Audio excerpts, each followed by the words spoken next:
how I got onto her, because it was before this, but I don't know. Anyway, her name Rizpah means hot coal, but it's come with the story, and afterwards, and in Jewish tradition, it's come to mean intense suffering. And she's a real heroine in Jewish lore. And Jewish lore can be, I mean, they have some wild stories and explanations of things. It's interesting, but, you know, it's so extra biblical. And a lot of the commentaries, they'll have accurate stuff, and then they'll get into something that is so unbiblical and inaccurate, and you're like, that's why it says the Bereans study the Bible, so you know, sure. Even when it sounds good, it's like cults. Cults always have a little bit of truth, and that's what sucks people in, but you got to be so careful. And these commentaries that sound so, you know, intellectual and knowledgeable of the Bible, and then you start reading it, and you're like, whoa. And then I was listening to sermons on Rizpah, and this one guy cursed a preacher, and I was like, the world, what has become? But anyway, Rizpah means hot coal and has come to mean intense suffering. And the backdrop of this is the Gibeonites. What happened with the Gibeonites when Joshua first entered the Promised Land? God had told Joshua, when you go into the land, you utterly destroy everybody. The Canaanites, the Perizzites, the whateverites, you know, utterly destroy them, and you're not to make any covenants with any of them. So they went in and they started destroying, and the Gibeonites, who were just over the hill from when the Israelites came in, heard about how the Israelites were so fierce and how they were just destroying everybody, and they didn't want to be destroyed. So they're slick people, I guess, so they get dressed up in raggy clothes. They take moldy bread, and you know, just make it. And shoes are all torn up and worn. And they come to Joshua and they say, "We're from a land far away, and we heard that you're destroying, you know, everything in your wake. Can we make a covenant of peace?" And at that point, Joshua should have either consulted the Lord or said, absolutely not. We've been told by the God to absolutely destroy. But they made a covenant with him and said, we won't destroy you. And covenants are God is serious about his covenants, because 400 years later is when the ball dropped on this covenant, because from the time of Joshua making the covenant with the Gibeonites to what happens with Rizpah and in this story was 400 years. So part of that is God does not forget his promises or his covenants, but it's sooner or later. So anyway, 2 or 3 days pass, and somehow the Israelites figure out that these Gibeonites are not far away people, and that they've just come across, and that the Israelites have been deceived. And the regular Israelites told the princes, they're called, at least in King James, and Joshua, you know, we need to destroy them. God told us to destroy these people. And Joshua and the princes said, no, we made a covenant that we're not going to hurt them. We can't do that. We've got to live up to our covenants. And so Joshua said, we're not going to kill you, but you're going to be our slaves and servants forevermore. And they said, fine, at least we're not going to die. So that's the backdrop of what we're talking about today. But the problem also with with the Gibeonites, they were a problem for Israel from that time forth up until throughout the Canaanite promised land period. Because they were kind of across the middle of Canaan, and so they divided the north and the south of the tribes, and which ultimately led to the division during Rehoboam, where the south went off, and Rehoboam only had the 2 southern tribes. So it was a problem, and then there was a problem. That was the first problem, and then the second problem was that what's happened in today's story about how David killed Saul's sons. And part of this that they're talking about too is the revenge of the Gibeonites. Was they said, well, it's sanctioned in the Old Testament where God says in Exodus 21, an eye for an eye, a tooth for a tooth, and whatever. And although that seems, well, number one, Jesus kind of got rid of that when he said, love your neighbor. But also, it was much more compassionate that it appears, the eye for an eye, because partly it was done that. So that people have a tendency, if, you knock out my eye, I want revenge in both your eyes, to do more and more. And this was to say, you can only do equal violence. You can't do, he took off your hand, you're going to take off his hands and his feet. No, you take off his hands. So some of the commentary says it was actually more compassionate than it appears. So that's the backdrop to today's story of the Gibeonites, who got mercy from God, even though they deceived the Israelites. But part of that, I think, too, is God was not happy with Joshua for not consulting with him prior to making this covenant, and for making the covenant was strictly forbidden. So the story begins on about Rizpah in 2 Samuel 21, and beginning at verse 1. Then there was a famine in the days of David, 3 years, year after year. All right, so we have a famine for 3 years. First year, that happened a lot in Israel, famine, so it wouldn't seem like it was a big deal. But one of the things I said that I read said, David inquired of the people and said, have you sinned? Why are we having this famine? And they said, no, we haven't really sinned. So, okay. Year 2. Okay, this is getting kind of serious, but he went to the people and said, have you worshipped idols, are you doing? And they said, no. So he and never before, they say, and he went to God and said, why is this happening, God? He was kind of depending on himself. Although the Bible doesn't tell us everything, so maybe he did inquire of God. But finally, in the 3rd year, David inquired of the Lord, and the Lord answered, it is for Saul and for his bloody house, because he slew the Gibeonites. And there's nowhere in the Bible that tells us when that happened, how it happened, or why it happened. It's just we now find out that this is the famine is happening because of Saul's bloody house, and that he tried to annihilate the Gibeonites. And what happened there, this was after when Samuel told Saul to get rid of all the Amalekites, and remember, he spared Agag because he was the king, and he spared the good animals.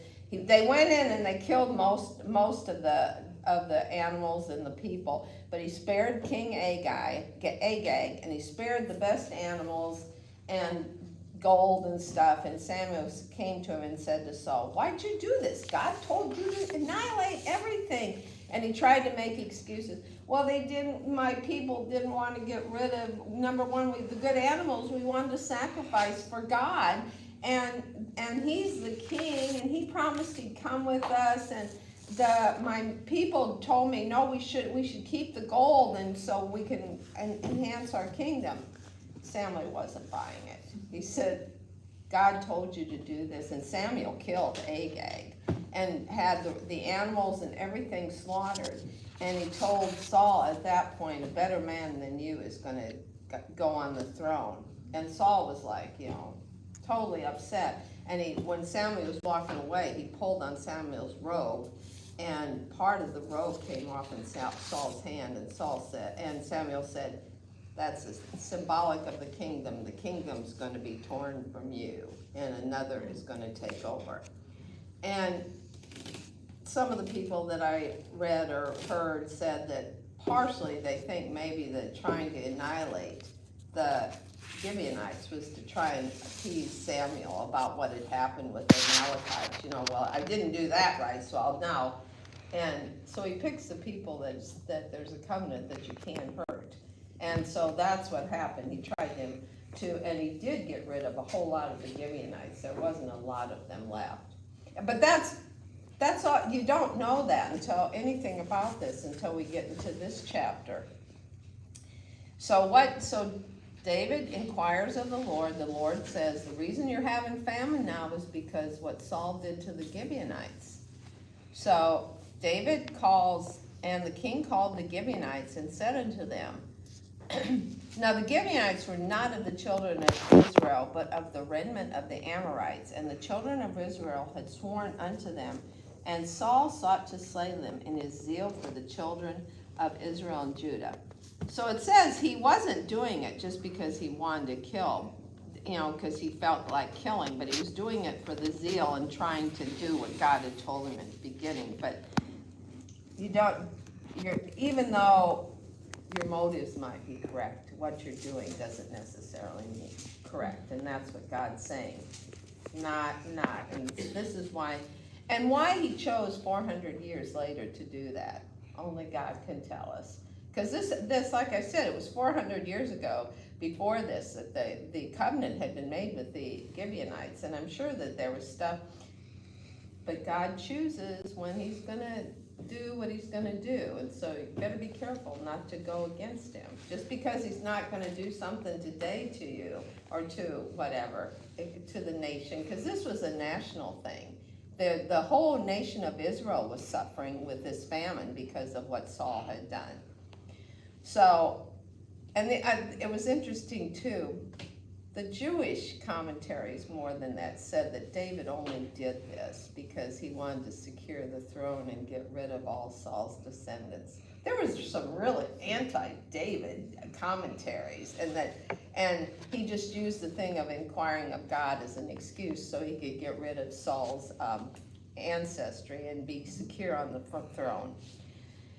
So, verse 3, wherefore David said unto the Gibeonites, what shall I do for you? And wherewith shall I make the atonement, that ye may bless the inheritance of the Lord? So he's saying, what can I do so I can atone for what Saul did to you, and that we can now be blessed again, because God has told them this is why the famine's happening. And the Gibeonites said unto him, we will have no silver nor gold of Saul. So they're not going to be bought up. You're not going to give us a bunch of money. No, that's not what we want. Nor of his house. Neither for us shalt thou kill any man in Israel. And he said, what shall ye say that will I do for you? So David says, okay, they say, we don't want money. We're not going to kill any man in Israel without your approval. And so David says, so what can I do for you?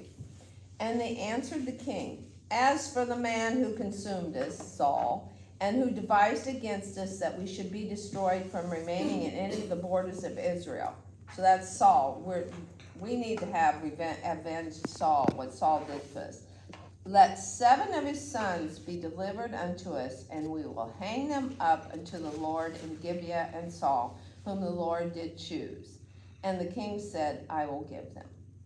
All right, what they said, okay, the way you can make this right is give us 7 sons of Saul, and we're going to hang them unto the Lord, and then everything will be okay.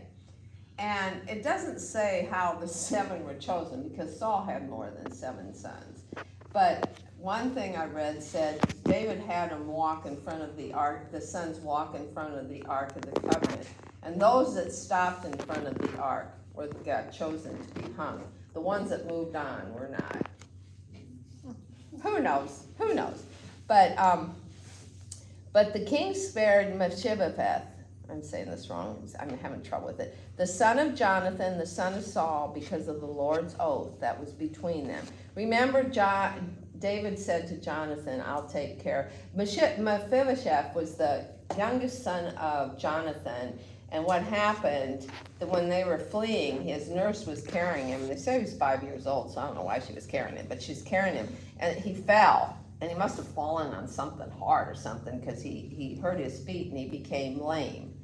And he was afraid of David, because he thought David, at that time, that he thought David was going to get rid of all Saul's descendants. But David said, no, because of my friendship with Jonathan, I will take care of you. You'll eat at my table.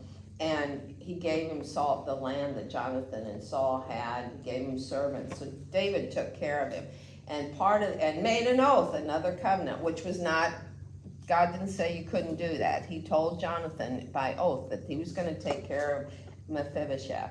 And so he was spared, because you couldn't break one oath to make it better for an oath that was broken before. So God approved of that he had the oath with Jonathan, that oath remains. You take other sons of Saul. But the king took the 2 sons of Rizpah, and the daughter of Ai, whom she bore unto Saul, Armoni and Mephibosheth, and the 5 sons of Michal, the daughter of Saul, whom she brought up for Adriel, the son of Barzillai, the Mohilite. All right, they had the 2 sons of Rizpah. Rizpah was the concubine of Saul, and like we said before, concubines were probably chosen because of their beauty, intelligence, and because the king, whoever it was having concubines, like Abraham had Hagar as a concubine, or because they needed them because their wives were not producing sons, so they needed the concubines to be able to have sons. Well, that wasn't the reason for Saul, because when Saul and Rizpah came together, he already had 4 sons and 2 daughters. So he didn't need Rizpah to produce an heir. So the presumption is that he loved Rizpah and Rizpah loved him.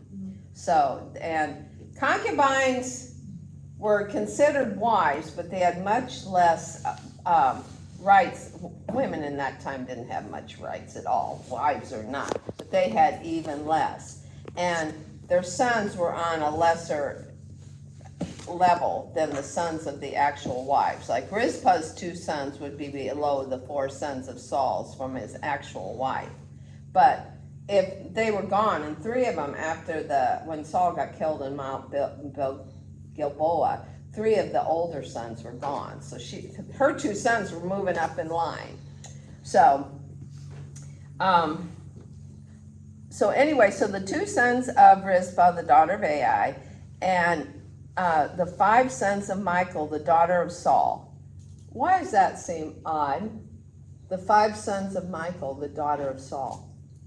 Michal was David's first wife, wasn't he? Not the first wife, but it was Saul's daughter that was his wife. But why? Why is that odd? What happened with Michal and David when he came into Israel when they retrieved the Ark of the Covenant and he's dancing? She jeered him for putting on a display. Right, for the slave girls, how she turned. And then what did David do to her? He divorced her. They didn't divorce her. He locked her up, so she had took her husband from her and then put her away, didn't he? No, you're thinking of Merab. Michal, he said, that you'll never have children, and and he had nothing to do with her anymore. So this says the five sons of Michal, and how it is explained in the commentaries, they're really the sons of Merab, the first daughter of Saul. And I guess that they think that for some reason Michal raised them, that she raised Merab's 5 sons. And which is interesting too, because remember after David killed Goliath, Saul had promised his daughter to whoever killed the giant, and then he backed off. He didn't, because he saw how everybody was going. Saul has killed his thousands, David's killed his 10,000s. So he thought, So then he told David, give me the 100 foreskins of the Philistines, and then I will give you my daughter. So David went out and he killed 140, I think, Philistines, and brought them back, and he said, now give me your daughter. And he didn't give him Merab. He said, I'm giving him somewhere. I couldn't find what he said, but I'm giving him Michal because she'll cause him problems. Well, it happened. So, and they said, and some of the commentaries said that Michal never loved David, but there was that incident where she hid him from Saul. Saul came after David, and she put the horse or the goat's head or something on and let him sneak away. So, I think there was a time when maybe she did love him. But then what you're thinking about, Anita, is once it's after Mephibosheth, Saul's youngest son, Mephibosheth, became the king for a minute. And, well, we'll get into that. Just remind me to tell you what happened, what you're thinking about, where he gets Michal back as his wife. Michal was his wife. He cursed her and said, you'll never have children. This says she has the children where they're Merab's children, and nowhere did I find why she was raising Merab's children, if Merab had died or what had happened. But I guess David didn't care much either. That might be why he chose the 5 sons that Michal had. And then Rizpah was a concubine, so maybe that's why. But he spared Mephibosheth. And he spared, say it for you, Karis. Oh, Rizpah? Yeah, that one. So, anyway, so and he delivered them into the hands of the Gibeonites, and they, verse 9 of 21. And he delivered them into the hands of the Gibeonites, and they hanged them in the hill before the Lord. All right. The way this is worded is they hanged him on the hill. It implies that there was some sort of torture involved before it happened. So not only were they hung, they were possibly tortured before they were hung. And it said that they were either hung on a rock, which I don't know how you could do that. They were just hung by ropes, or they were impaled, or they were crucified. None of them were very good ways to go, but it's not clear what that was and how it actually happened. But apparently they were tortured, and then they were either impaled or crucified or hung by their necks. And when it says that they hanged them in the hill before the Lord, that is an implication that God approved of it. It was before the Lord, so God's approving of what's going on here, even though it seems pretty brutal. So, and they fell, all 7 together, and were put to death in the days of the harvest, in the first days, in the beginning of the barley harvest, which is amazing that there was still, I found it interesting, there's still a barley harvest when there hadn't been rain for 3 years. But it was in the first days of the barley harvest, which begins sometime probably in April. And Rizpah, the daughter of Ai, took sackcloth, which is made of black camel's hair, and it's real rough. It's what people put on if you in the Old Testament when they were mourning, sackcloth, and put ashes on their heads, and spread it for her upon the rock. So she kind of used that as a tent to where to be. From the beginning of the harvest until water dropped upon them out of heaven. And it says that probably happened, she did this for somewhere between 4 to 6 or 7 months, that she's out underneath this. And I thought about it too, well, where's she getting water and food? But apparently her friends or somebody would bring her water and food so she could keep up this vigil. Because it was well known throughout Egypt what was going on here. Israel. From the beginning of the harvest until water dropped upon them out of heaven, and allowed neither the birds of the air to rest on them by day, nor the beasts of the field by night. So this was pretty heroic too, especially if she was alone. The beasts of the night were jackals, which were vicious, and could be other, even more, vicious animals. But I saw one of those pictures, she has a torch, and maybe she was using fire to try and scare them off. But you kind of have to stay up all night long if you were going to do it, because that was food, and the animals wanted the food. And it was told David what Rizpah, the daughter of Ai, the concubine of Saul, had done. And David went out and took the bones of Saul and the bones of Jonathan his son from the men of Jabath Gilead, who had stolen them from the street of Bethshan, where the Philistines had hanged them, when the Philistines had slain Saul in Gilboa. And he brought up from there the bones of Saul and the bones of Jonathan his son, and they gathered the bones of those who were hanged. And the bones of Saul and Jonathan his son buried they in the country of Benjamin and Zillah, because Saul was of the tribe of Benjamin, and so were his sons, obviously. In the sepulchre of Kish, Saul's father, and they performed all that the king commanded, and after that God was entreated for the land.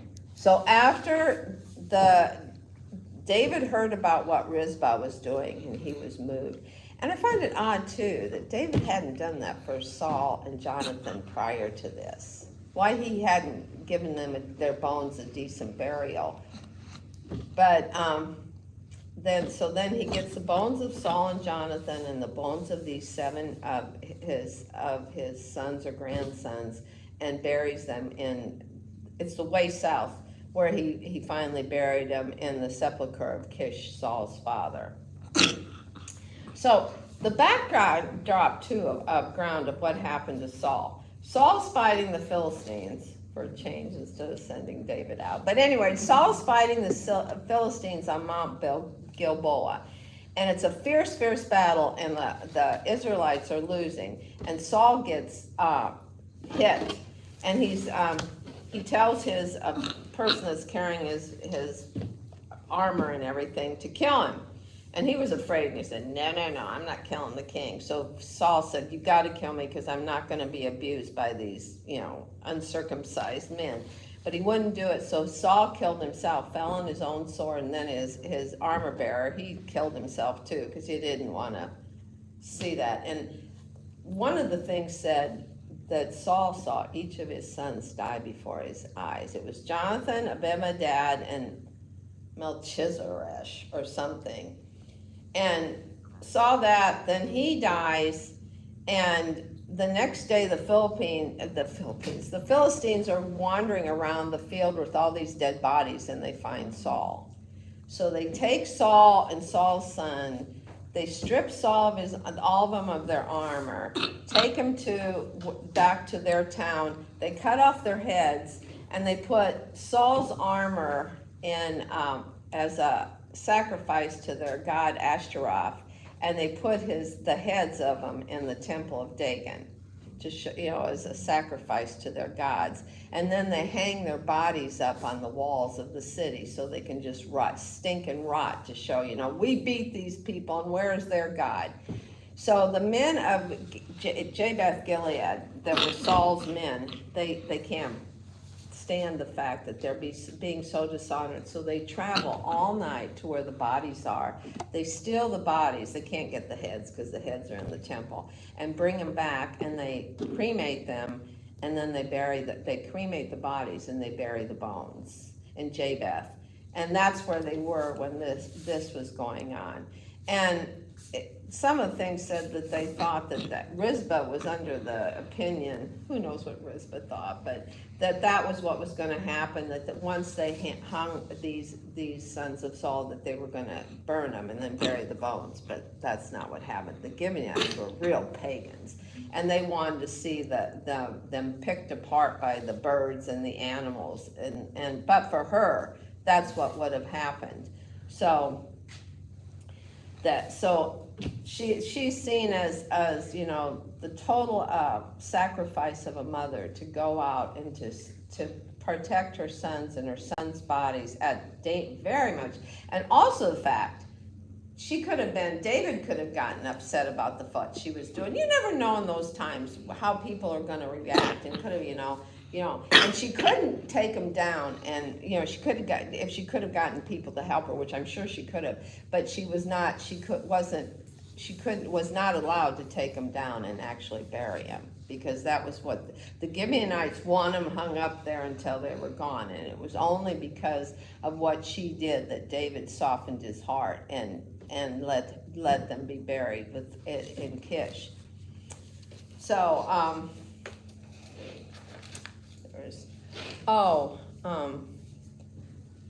let me see what else. No, that was pretty much. One of the questions that I came across too when I was studying this is, what do you think that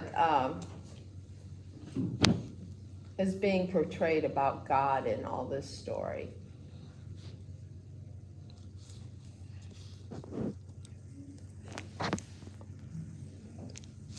Repeat that. How is God being portrayed in all this story?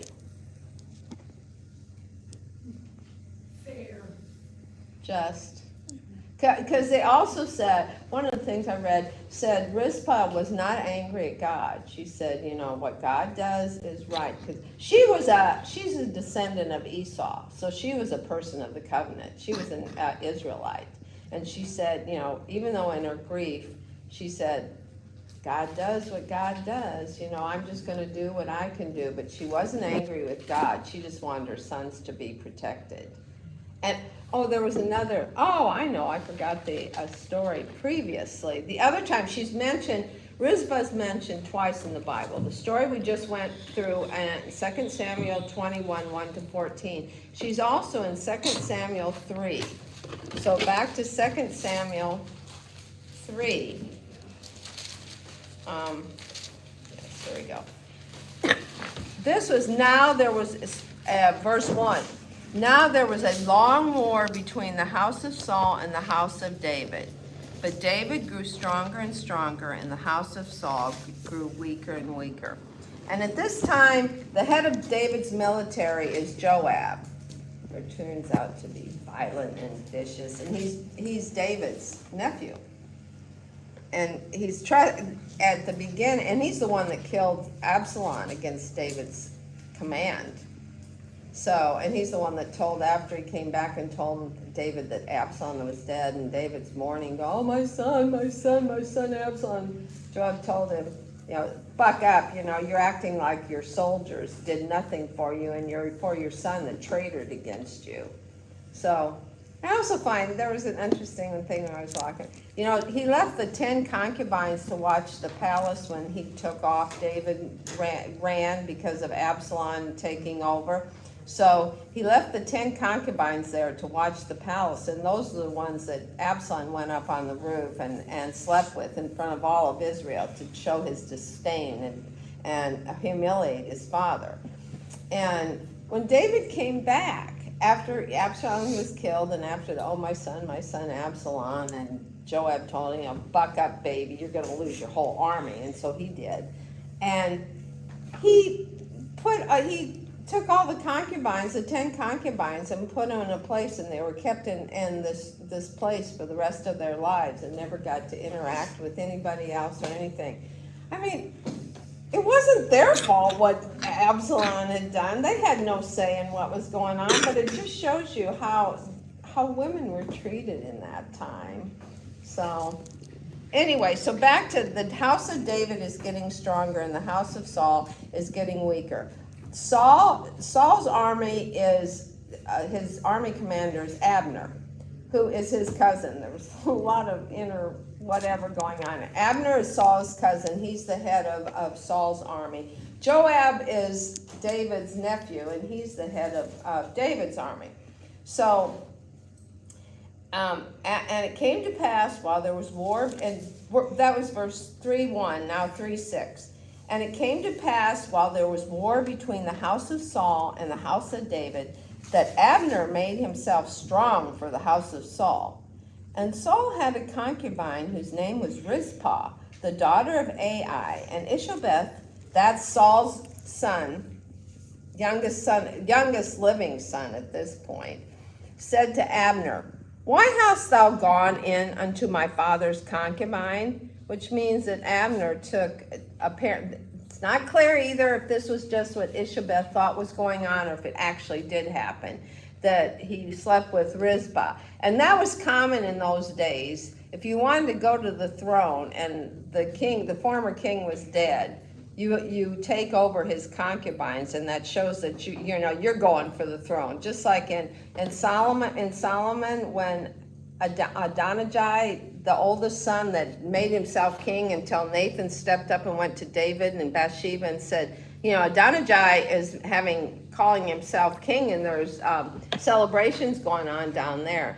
And David said, oh, no, it's Solomon. So Solomon got crowned king, and Adonijah backed off. But then he came to Bathsheba and he said, I want to have, I want you to ask Solomon something. She goes, yeah. And I'm always unclear of why why Bathsheba did this. He said, I want to wife Abishag, who had been the young woman we're going to talk about later on, who had been with David to keep him warm.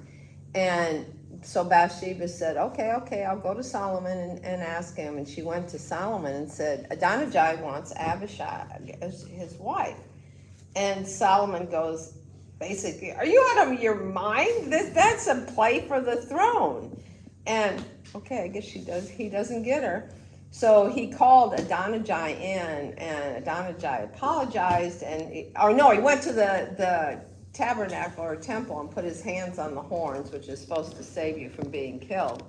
And Solomon called him and said, as long as you don't do anything, I'll let you live. But Adonijah did something, I can't even remember now. And end of Adonijah, which is another how when Nathan said that, the violence will never pass from your house to David after the Bathsheba affair. He said, the son died, you're not gonna die, but violence will never pass from your house. And the things that happened with David's children and to each other. And it was because David disobeyed God from the get-go. God said one wife. And he had 6 wives in Hebron, where he was first, and they all had sons. And, sibling rivalry is bad enough when it's one dad and one mom. But when you have one dad and 6 moms, that was horrible. It was horrible. The Amnon, who raped Tamar, Absalom's sister, so then Absalom kills him. And then Absalom tries to take the throne. Then Adonijah tries to take the throne. It was just awful. It was just awful. But it was all goes back to what David did. And so in regards to what you were saying, chapter 3, verse 7. Yes. Where, why'd you go into my father's concubine? One of the commentaries that I heard, going back to chapter 21. Yes. Is saying that she was accused of sexual misconduct. One of them, some of the things I said, they said, did she decide, okay, I'm gonna do this because then maybe if he gets on the throne, then then my sons and I will be saved. Because a lot of times, that's why Bathsheba was really concerned too, because Adonijah probably would have killed her and Solomon and anybody in his wake. And it's possible that because of Saul, that she would have, one of the commentaries said that she was a willing participant because she wanted to protect herself and the sons. Based upon her character, I just don't believe that. I don't believe that. The guys could be all wrong, but still it's the woman's fault. Right. Just like that, when they brought the adulterous woman, where was the guy? She wasn't doing it on her own. Exactly. Stone her, where's the guy? And that a lot of people think, or commentaries thinks that was a big setup too, because they wanted to try and trick Jesus, which, that's gonna happen. So, anyway, yes, that was thank you for bringing that up, that they thought that possibly she was involved in it. So anyway, and Saul had a concubine whose name was Rizpah, the daughter of Ai, and Iboy said to Abner, why hast thou gone into my father? Then Abner was very angry for the words of Ishbosheth, and said, am I a dog's head, who against Judah do show kindness this day unto the house of Saul thy father, to his brethren and to his friends, and have not delivered thee into the hand of David, that thou chargest me today with a fault concerning this woman? What he's saying is, I put you on the throne, because Ishbosheth was not a warrior. He just was lucky to be the last remaining son. And Abner was the power behind the throne. And he let him go on the throne. And what he is saying, I put you there, and now you're going to go against me? So do God to Abner, and more also, except as the Lord hath sworn to David, even so I do to him, to transfer the kingdom from the house of Saul, and to set up the throne of David over Israel and over Judah, from Dan even to Beersheba. And this from Dan even to Beersheba was a common terminology they used to say all of Israel, or all of Canaan. And Ishbosheth could not answer Abner a word, because he feared him. So what Abner's saying, I'm going over to David's side. I'm going over to David's side. You know, I put you on the throne, and now you're accusing me of trying to get on the throne. I'm going over to David's side. And that's what happens.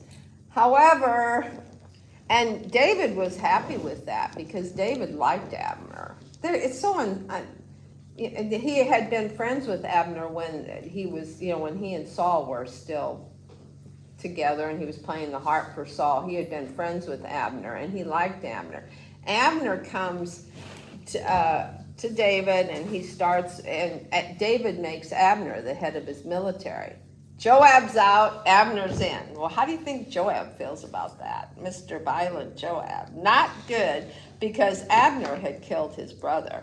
Because there was 3 brothers, and in one of the battles, Saul's army and David's army were fighting, and Saul's army was losing, so they took off, and one of the brothers of Joab, went running after him, and he kept turning around saying, "Don't follow me, I'm going to have to kill you, don't follow me," but he wouldn't stop, and I really don't, Abner warned him several times, just go away. And it was at that time, if you could take armor from the enemy, that was a big deal. And supposedly he wanted Abner's armor because he was head of the military. And he said, go get some younger guy's armor. You can still have the armor and you can still live. And he wouldn't stop. And so Abner turned around, stabbed and killed him. And then when the Israelites came by, they saw the body laying there and got really, Joab especially, and the other brother got really upset, so they moved the body. But anyway, so that's the backdrop to, now Joab's job is gone to Abner, the guy that killed his brother. So he calls Abner to Jerusalem. He tells David he's going to talk with Abner. He calls Abner to Jerusalem. He's in a back alley, and he grabs Abner by his beard and stabs him and kills him. David is not happy at all with Joab, but he's kind of like Ishbosheth. Joab is very violent, has a lot of power, so he's kind of stepping lightly with this. So now we have that, and then the Ishbosheth is still around. He's not fighting with David. He's still around in his little castle or palace up in the northern part. And 2 of Saul's men take it upon themselves to say, all right, we're gonna, I'm not sure if they really believed they were doing it for David or why they were doing it, but they went to Ishbosheth's house during the heat of the day when he was taking a nap and said that they were getting barley. I don't know what that means. They're getting barley, and they went into his bedroom and they stabbed and killed him. Cut off his head. They're big on cutting off heads in these days, I guess. Cut off his head and brought it to David and said, here, your trophy, your enemy, we did. And David said, just like when the head of Saul came to him or not the head, because Saul's head was gone, the crown. When the Amorite brought the crown to David and said, here's your enemy's crown, I killed him, which was a lie. I killed him. So David wasn't happy, and he killed that guy. And he said, if I killed him, how more would I not get rid of you, who killed this man who was sleeping a totally innocent man sleeping in his bed. So the 2 guys that thought they were going to be rewarded for giving the head of Ishbosheth got killed too. It was a violent time. But they should have read David better too.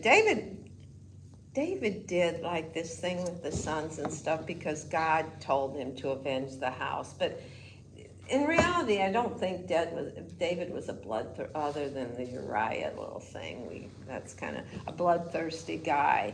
And he loved Saul. I really believe he loved Saul's house. It was just the situation of what happened. And he had to deal with the way that what happened. So that's what happened to the people that killed Ishbosheth.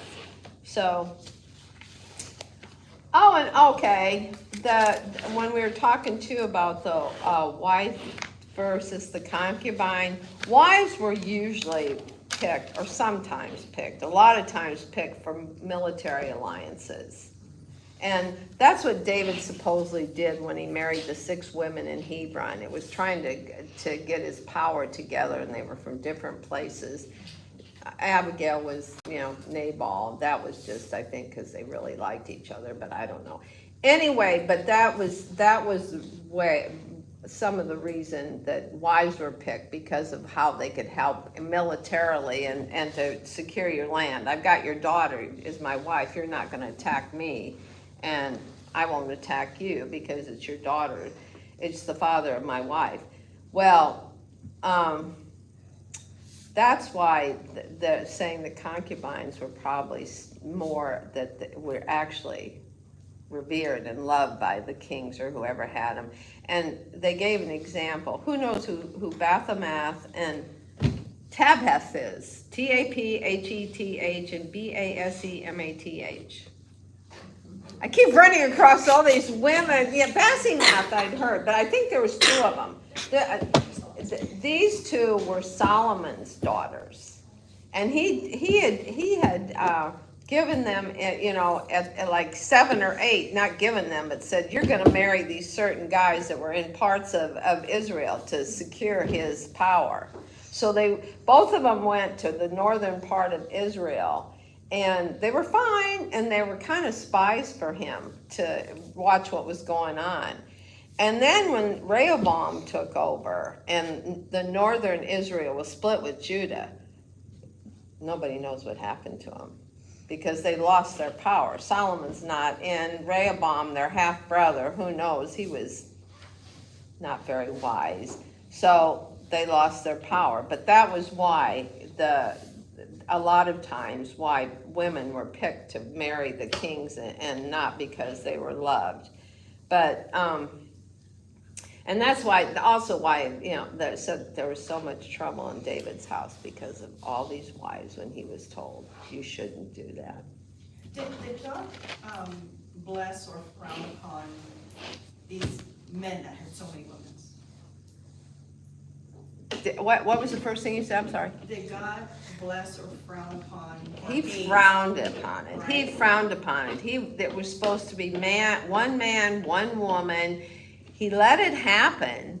I mean, come on, Solomon took it to the nth degree. 300 concubines and 700 wives. Who could even remember their names?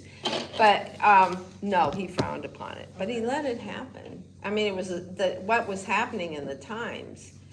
So, some sins God allows. Just like now. Right. Just like now. Right. Okay. Right, there was always consequences. Look at what Solomon, the consequences of the 700 wives and 300 concubines. The country was torn apart ultimately. I think to myself, sitting here in 2023, like I get how things are becoming, used to be taboo now. Right. I just think to myself, that's probably going to be the next thing where you can just marry as many women as you want.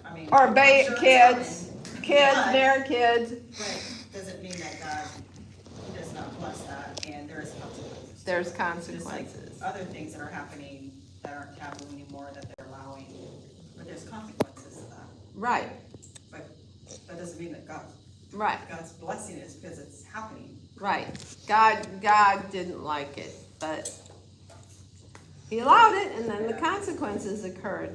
And also there was some issue too.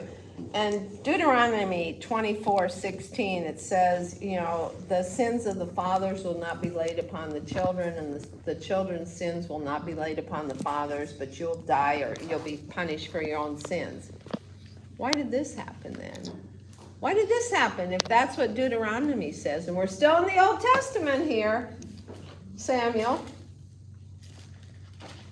Well, Rizpah certainly suffered from the sins of her husband. Right. And her sons ultimately sinned. Some of the commentaries said the reason that these 7 were picked was because they were involved in what happened to the Gibeonites. That they were involved, or they benefited directly from what had happened, like God, some of the possessions of the Gibeonites and took them, and that's why They were nobody knows because it's not in the Bible, but it would make more sense of why God would allow these certain 7 to go.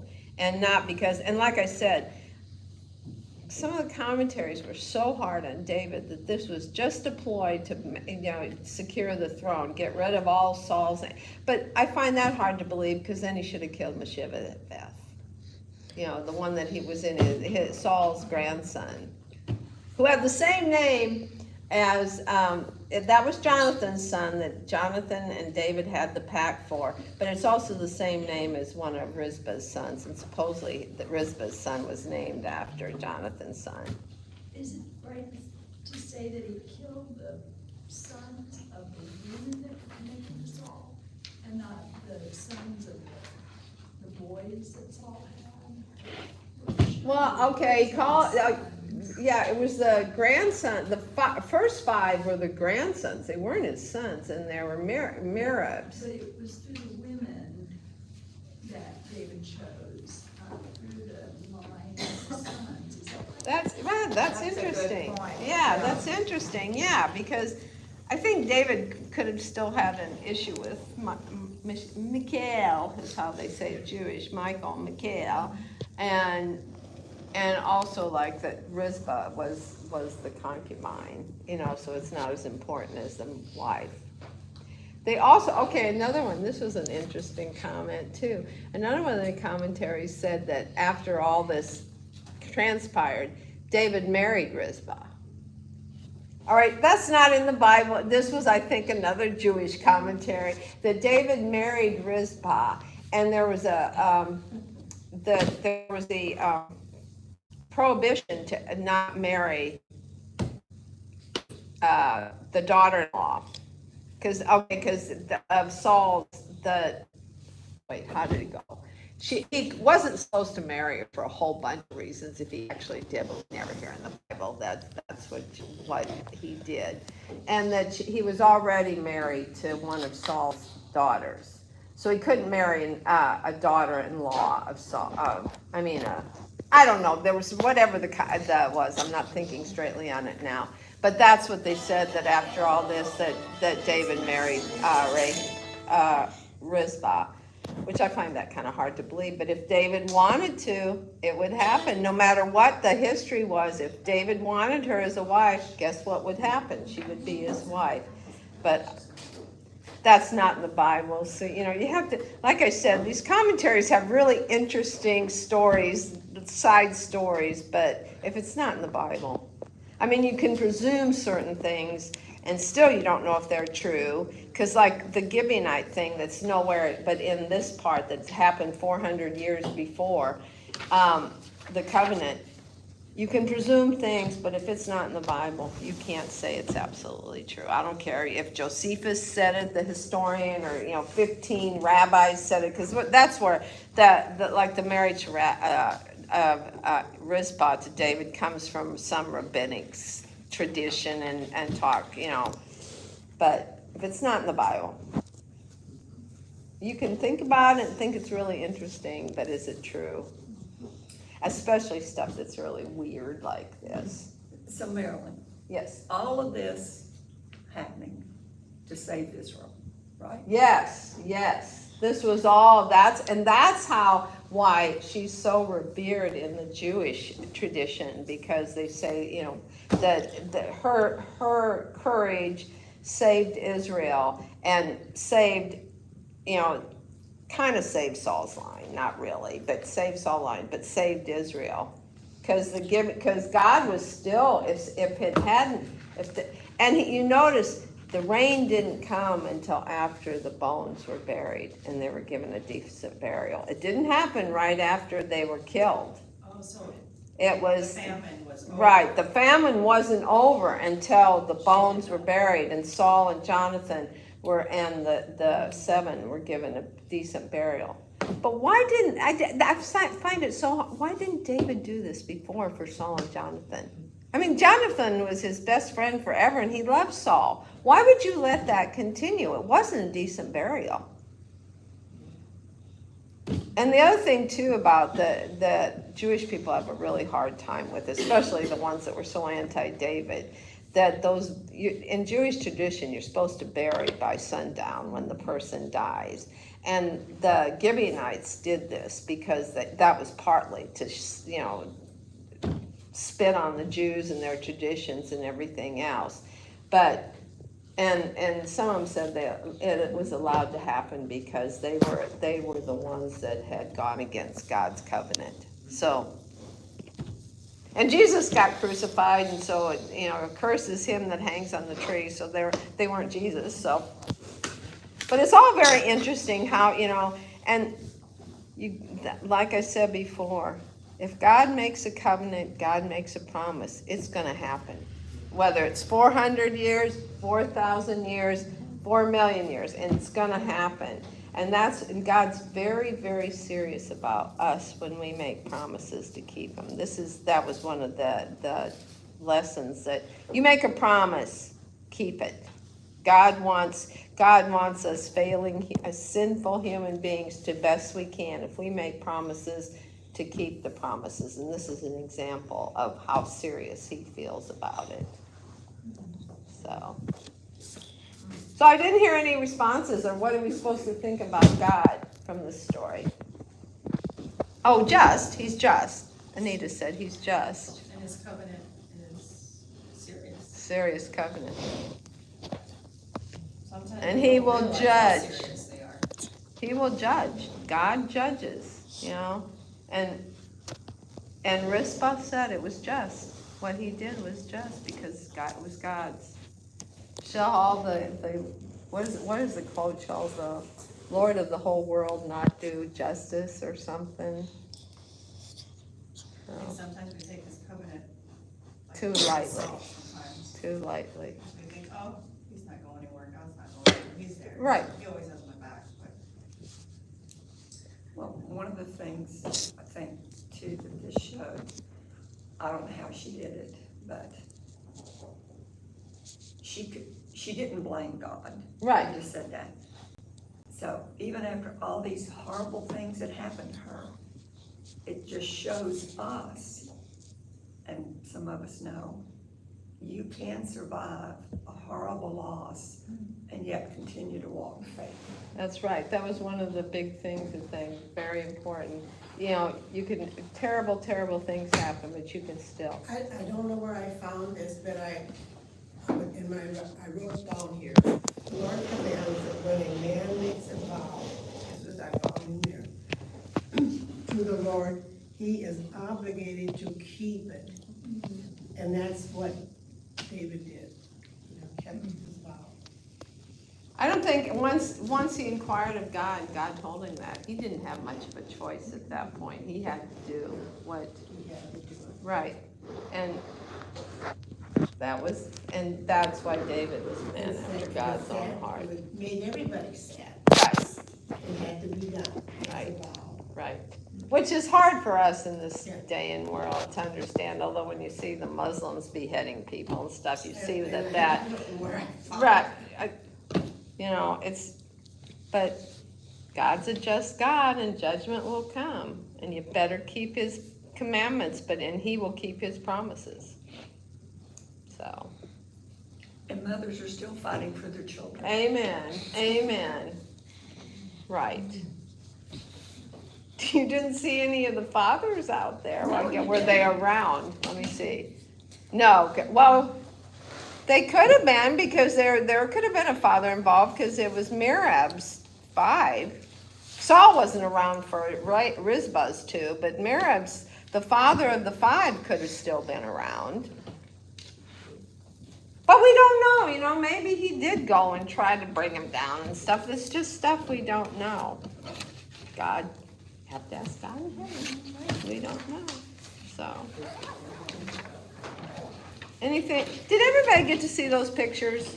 Yes. Yeah. Some of them have the guys laying on the ground, some have them hung up on the tree, who knows, it was horrible, whatever it was, it was horrible, so. Anyway, any more comments, questions? Great class. Oh, thank you. I love that comment. This makes 3 mothers in Israel. All mothers. Right, right, right. Hey, the world. Oh, one of the sermons or something I listened to said, oh, a little boy said, somebody told the little boy that